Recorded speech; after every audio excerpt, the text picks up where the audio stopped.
Hey family, welcome back to another video. Thank you for coming through, for rocking with me, popping with me, and keeping it moving and grooving. I appreciate you guys being here in Accra, Ghana, and today I am going to talk about how enough is Ghana, aka all the stuff I went through in order to be here. And I feel like it's important for you guys to really understand what it's like from start to finish to get here during a pandemic, because it was insane. It was so crazy. And I feel like it's something very valuable for you guys. So we gonna talk about it and get into it right after this.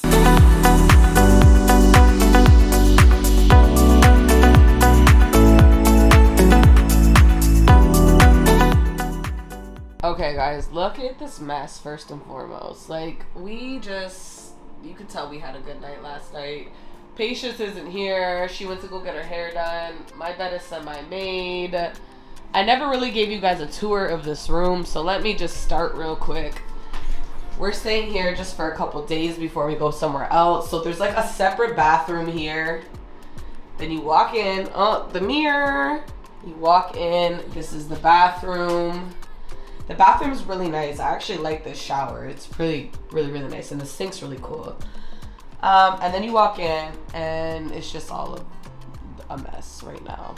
The room is not that big, but it works for us. It's just us, so we're good. Okay, and before I get started, I know some of you guys are probably wondering, I thought you were traveling solo. What happened to solo travel? So, my friend that I'm here with, she is my friend from back home, and she's from Ghana. Well, her family's from Ghana. So it just so happened that she was going to be here as well. We were like, okay, let's go together, and then I'll do the rest of my trip together. So 90% of this trip is solo. I'm just doing Ghana with my friend, and then I'm going to be going to Tanzania, Seychelles, and Egypt by myself. So it's still a predominantly solo trip.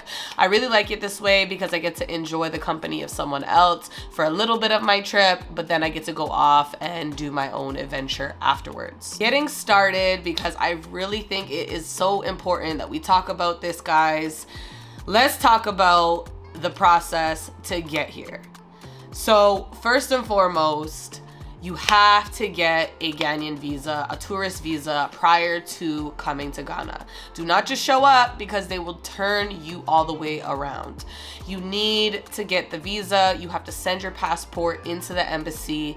You have to get either a hotel or Airbnb that you're staying to send a letter of invite to you, or you need to get somebody's friend like I did.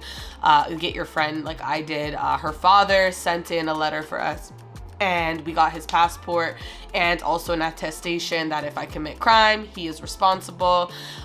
You have to have all of those documents in order for them to accept your visa and for you to be able to get into the country. The other thing that you have to submit, and for all of those people out there that are anti-vaccination or don't really believe in vaccination, in order to come to Africa, you gotta believe in vaccination unless you have an incredible doctor that can write you a exemption form. But I'm not sure that you can even get exempted from yellow fever, to be honest.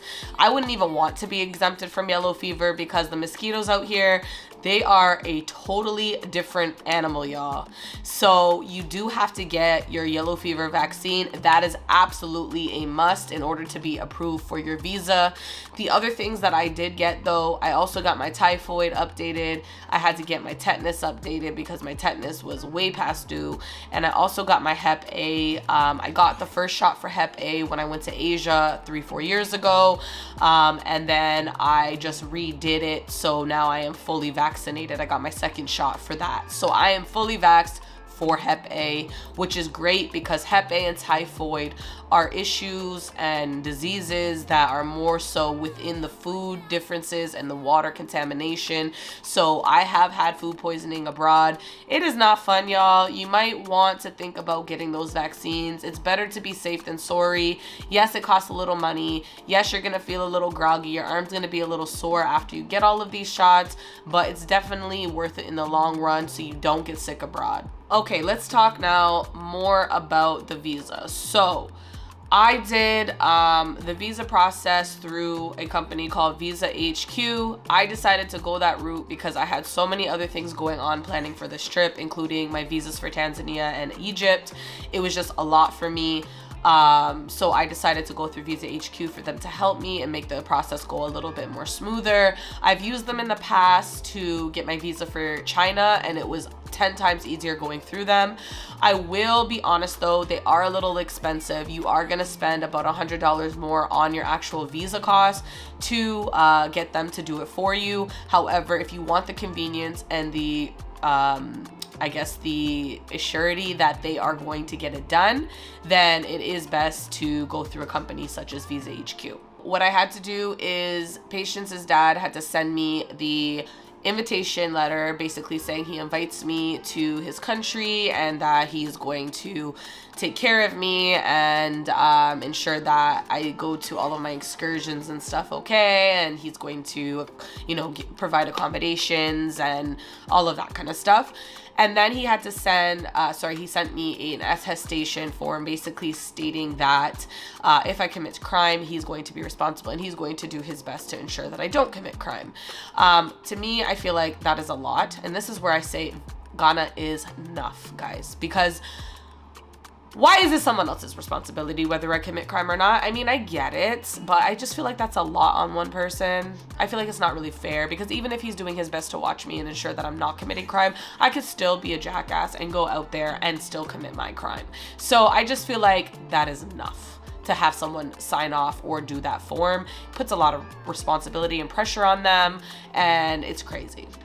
The other thing is you have to submit 2 passport photos, your yellow fever paper stating that you're vaccinated, and a itinerary of your stay. So you need to submit your inbound, outbound flight and a little bit of information about what you intend to do while you're here. So that seems like a lot, especially because I am a backpacker for the most part, and I don't really like to plan until I get to the destination I'm in. So I had to kind of just wing it and let them know I'm going to be going to the slave trade place, the museum, I think it's called. And I'm going to be going to Cancun Park, and I'm going to be going to some parties, and I'm going to be going to here. So I had to do all of that in order to get this visa. You send everything together. If you're going through Visa HQ or another relatable site, they will tell you exactly how and when to send your stuff in. However, if you are sending it directly to the embassy, you can also do that. You just need to be very clear on their websites of how to do so, where to do it, how to do it, all of that. Once you send it in, it will take at least 2 weeks to get it in unless you are paying for express services. I recommend doing it ahead of time so that way you don't have any delays. I only got my visa about a week and a half before I actually left, cutting it a little bit close, but you can definitely do it a lot more in advance, and then you're ready to go and you don't have to worry about that. So next, let's talk about how enough is Ghana when it comes to the airport situation.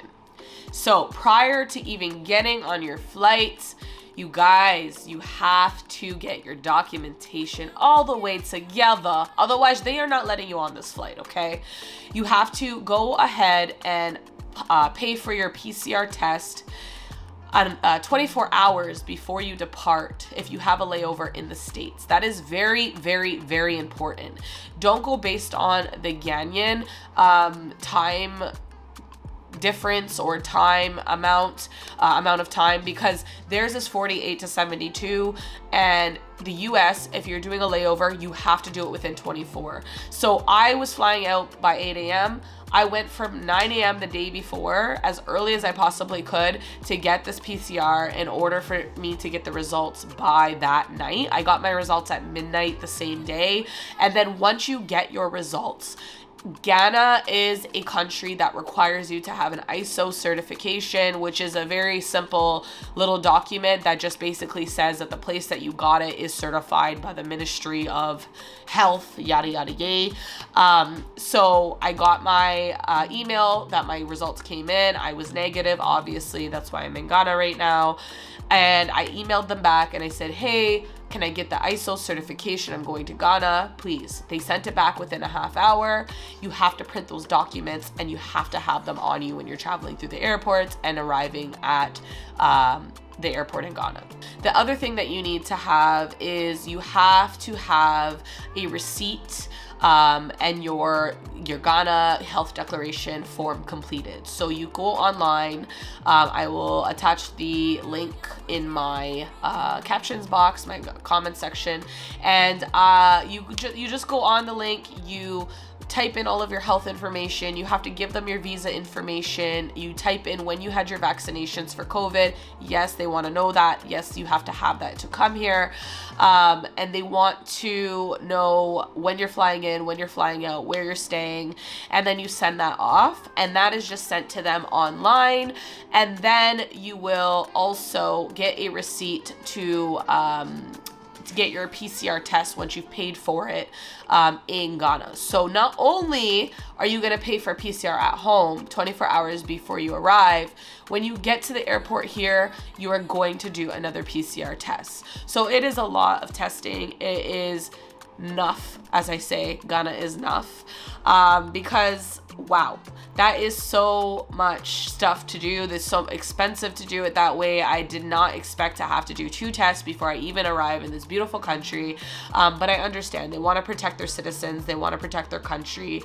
It's a lot and it's enough, but hey, when you get here, you do have, before I even get there. So you have to also print off your COVID negative results home, your ISO certificate, and also your vaccination record of getting the vaccination for COVID. You have to present that as well at the airport. So you want to have all these documents together. As I mentioned to you guys in the past video about my 10 top things that I like to bring on trips, my folder is definitely one of them. And I think that, you know what, let me show you guys quickly these documents so you could just see them. Okay, this is the receipt for the vaccination. This is your Health Canada form for your vaccination. Sorry, this was the receipt for the PCR. This was your receipt for your vaccination that you get from Canada or whatever country you're coming from. And then this was my COVID negative results from my PCR when I was in Canada before I left and got on the plane. This is my ISO certification that I went to an actual facility that was accredited to administer the test, because Ghana is enough. They need that. They said that there's not many countries that need that, and Ghana needs it. So you need all of those things, and then you want to print your travel documents as well. So where you're staying, if you have that information, if you have any of the, invites or the attestation forms, have that just in case. And then also your flight information, so they know that you're not planning to stay here, especially for people like me that are photographers by choice, by career, by profession. So you want them to know that you're not staying here, you're not intending to just stay and work and live here. So you are leaving, and this is when you're leaving. So now let's talk about going to Ghana and on the plane and then getting here. So you have to have a mask the entire time you're on the plane. I was literally dying because, first of all, I am so congested. My nose is like full of stuff, and I also have asthma, and I find that the circulation of the air on the planes is not adequate enough. So I was always taking it down for a second just to get a scoop of air and then putting it back up, or going to the bathroom to be able to breathe properly. That part was absolutely excruciatingly hard. So if you guys do have any issues with breathing and stuff and you can get a medical clearance, I do recommend it, just so that you have more breaks. I wish I got a medical clearance before I got on the plane because it was really hard. And then once I got to my layovers, what I would do is I would switch my mask and I would put on my clear mask that ventilates a little bit more so that I was able to breathe, and I would hide in a corner so nobody would say anything to me, because those type of masks aren't actually allowed. But I had to do it because it was a lot. 19 hours with a mask on your face is really, really hard. When you're on the plane, they do give you lots of movies, there's lots of food. I slept the entire time. I tried to time myself out the night before so that I stayed up all night, and I was absolutely exhausted. It was a great idea in terms of being able to get on the plane and knock out, but it wasn't a great idea in terms of my moods. As you guys know, I struggle with bipolar disorder, and sleep hygiene is absolutely pivotal for me. And by the time I got to Ghana, I was just an irritable ticking time bomb. I could not rationalize. I was so angry. I was so miserable until I got my sleep, and now I'm just happy me again. So you can definitely be prepared for a comfortable ride, because it is the bigger planes. It's really good in that way, and you do get food, refreshments, and I found the staff to be incredibly nice on this plane. The United Airlines plane, the last time, the rest of them, they weren't that nice. Any of my other flights and all of the people at the airport were not friendly whatsoever. You get to Ghana now. Once you get to Ghana, there are a lot of lines because Ghana is enough. So just giving you guys the heads up, you are going to take about 2.5 hours to get your way out of the Ghanaian airport. It takes so long. It is so extra. Every little pit stop that you go to, people are going to be asking you to see your passport, to see your visa, to see your documents, and it just doesn't make sense. If I just went through a door and just showed somebody and you're standing 5 feet from that person, why am I coming through the door to show you my passport again? I don't get it. So that part was extremely annoying. You waited in long lineups to get through every single part of the airport. So I would wait in the line to show them that I've gotten my receipt for my next my next PCR test. Then you wait in a line to do your PCR test. Then you wait in a line to get your passport checked to see if you've had one before you left. Then you wait in a line to go through customs. Then you wait in the line to go to the baggage claim area. Then you're gonna wait in another line to get your COVID test results, and that was annoying because I waited in line. I was probably in that line about an hour after I did my COVID test, and there were people that were behind me that got the results before me, and I'm waiting in line, gave them my passport over and over and over again. They kept checking, and every single time they would check, they would tell me that it says that it's not ready. But on my app, because it actually tells you when to go to the counter, my app was telling me every single time that it was ready, Go to the counter, it's ready. Go to the counter, it's ready. So I go to the counter, it's not ready, it's not ready, it's not ready. I was highly annoyed because Ghana is enough, okay? So enough. Why am I even going through this process again? I've already done a PCR test. That's how I felt. So they finally come to me and they're like, okay, your passport's good. You can get your COVID results. Then you go through another line to get out of the main area of the airport. And the guy checks your passport again, and your vaccination status again, and your PCR testing again. In order to get out of the airport, you go and you stand in another line in order to get your bags checked. They ask you, what do you have in your bags? Where are you going with all this stuff? Da-da-da-da-da. What do you intend to do with it? I don't know. Wear it, go to the beach, because it's bathing suits and clothes like most people bring on vacation, because Ghana's enough. So there's that. And then you get through there, and finally you're out, and you feel like a free person. You feel like you've been in jail for 20 years and you're finally free, literally. So you get out, and you can choose to take a taxi if you need be. They have Uber, and they have a service called Bolt. I will talk about this in a future video of some things that you guys might want to know about navigating Ghana and getting around and that kind of thing. They do have a service called Bolt, and they do have Uber here, so you can tap into those apps as well. They do prefer cash on those apps instead of a card, so be prepared for that. Fortunately, my friend picked me up. We had a driver, and we were on our way.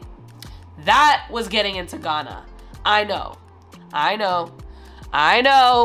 It's enough. I just want to say before I close this out how blessed I am to even be in Ghana right now. The fact that I'm able to afford to come during a pandemic and have the time off work to be able to come during a pandemic.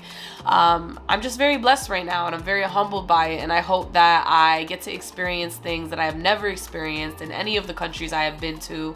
I'm so incredibly excited to go to Tanzania, Seychelles, and Egypt on my way home and celebrate my 30th country in Egypt. I'm so excited and I'm so in for it, and I hope you guys are in for it too.